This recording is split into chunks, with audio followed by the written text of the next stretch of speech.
what hurts me ay yung pong masama po tayo doon sa sinasabi po niya na meron po tayong collective action to malign her. So do you, And what I'm trying to point out, Madam Chair, I hope that the accusation of the Vice President have basis on trying to involve everybody on this conspiracy to attack her.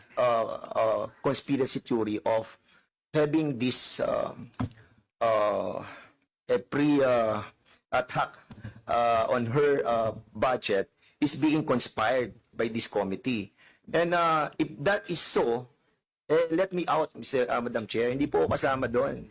And I hope that the good Vice President will amend her statement involving everybody for this action taken by this committee. Madam Chair, Vice President, wish to... I did not say tumatawa.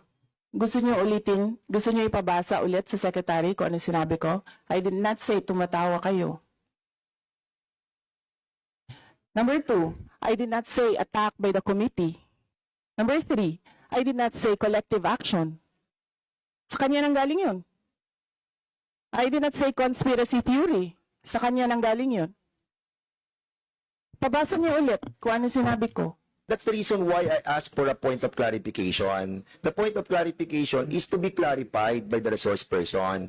And if that is the answer of the good Vice President, I will accept that her intention is not to involve everybody on a collective Yes, attack on and her we're budget. happy with that And I'm happy clarification. on the answer of the Vice President. But Yes, yes, Madam Point Vice of President. clarification is understandable if you want to be clarified of the words I uttered. I did not say collective action. I did not say Yes, conspiracy it has theory. been made clear, I did not Madam say Vice President. I'm being attacked by the committee.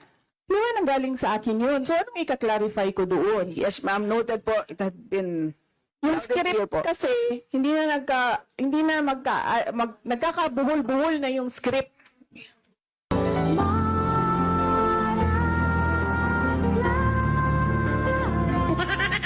Kakabuhol-buhol na yung script.